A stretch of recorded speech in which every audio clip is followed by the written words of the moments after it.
So, welcome. It's so nice to be able to do this together with you. And it's an honor and a pleasure to introduce to you Dr. Susskind. I know that Dr. Susskind talks a lot in different Chabad houses as well as many different places on psychology, which is his expertise. But who doesn't use humor when it comes to psychology? And Dr. Susskind is somebody who is highly regarded in his field. In fact, he has his PhD from Yale University. Without further ado, it's my honor and pleasure to introduce to you Dr. Susskind. Thank you.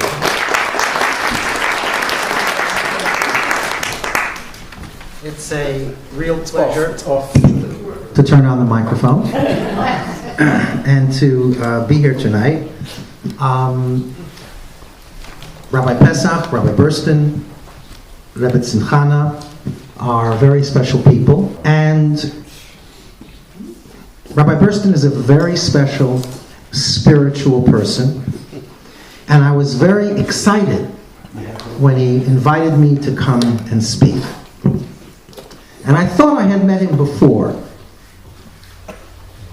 And I want to tell you about that meeting, because I was speaking before about 1,000 rabbis at the annual rabbinical meeting in Crown Heights.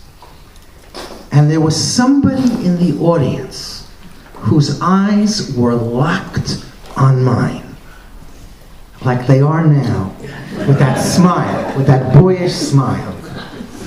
And I felt this incredible connection, as though I was there that night to speak to him. You know, when a speaker comes someplace, it's not an accident.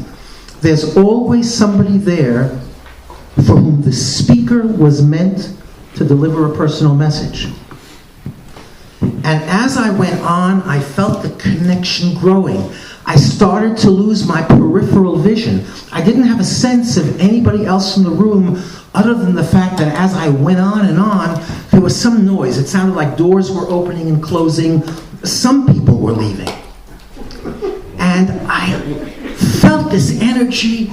It brought out the best from the depth of me, wisdom that I'd never had before. And I went on and on, again aware of the fact there was some peripheral noise, and I ended with a crescendo. And I ran over to Rabbi Burston, and I said, Achi, my soulmate.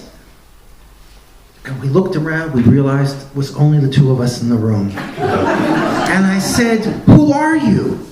He said, I'm the second speaker. So I felt that maybe I'd made a little mistake. You know, as a Baal Tshuva, I got used to the fact that I used to make a lot of little mistakes. And so I decided I was going to make it up to him tonight. And I researched 20 different topics that I might talk about. And I sent the list to Rabbi Burston, and I called him after a week, and I said, what would you like me to talk about? You name it. And he said, I'd like you to talk about 35 minutes. Now, to avoid making mistakes, I decided to watch my rabbis. And very early on, I was in shul, and I saw the rabbi stand up. And so I asked my neighbor, what does it mean that the rabbi's standing up? And he said, well, it means they're about to open the ark. And then I saw people pouring water on the rabbi's hands. I said, what does it mean that they're pouring water on the rabbi's hands? And my neighbor said, well, the rabbi is a Kohen, and he's getting ready to bless the congregation. And then I saw the rabbi go up to the podium, take off his watch, and put it on the podium. And I says, what does it mean that the rabbi put his watch on the podium? And the man says, doesn't mean anything at all. Now, unfortunately, my rabbi took ill. And I had the schus, the privilege, to accompany the president of the shul, who was going to do Bikur Cholim. He's going to visit the rabbi in the hospital.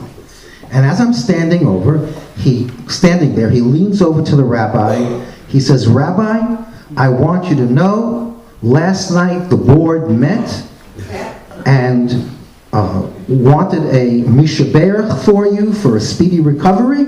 I want you to know it passed 9 to 6. And somehow the rabbi didn't seem pleased. I didn't quite get it. And he said to me, you know, I've got a little bit of a problem with the president of my shul. I think I embarrassed him. You know, he's also Baal Tshuva. And one day I'm walking down the street after him, and he doesn't know I'm there. But I see him pause in front of a treif barbecue place. And the aroma coming out, incredible. And he slips into the restaurant. I go over to the plate glass window, I look in, and he's eating a rack of smoked, barbecued pork spare ribs. Well, he looks up, and he sees me through the plate glass window. He comes running out, and he says to me, Rabbi, did you see me go into that restaurant? And the rabbi says, yes.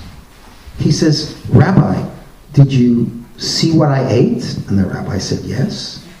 He says, thank God, it was under rabbinic supervision. And the rabbi said, I know you knew at this stuff, but I don't think you've quite got it down. So I said to the rabbi, Rabbi, maybe you can help me out, because I also have a question about ritual. See, I was in a restaurant, I finished my meal, I didn't say the Birkat HaMazon, the grace after meals. And I want to do tshuva, and I want to know, what do I need to do for a tikkun, a rectification? He said, that shouldn't be hard. He says, but tell me, why didn't you say Birkat Mazon? I said, well, because I hadn't washed at the beginning of the meal. He said, well, why didn't you wash in the beginning of the meal? I said, well, I was in a treif restaurant, and I felt pastnished. You know, it's really not appropriate to do that.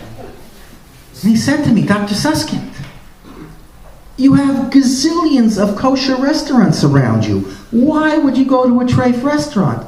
I said, yeah, but the kosher restaurants were all closed for Yom Kippur.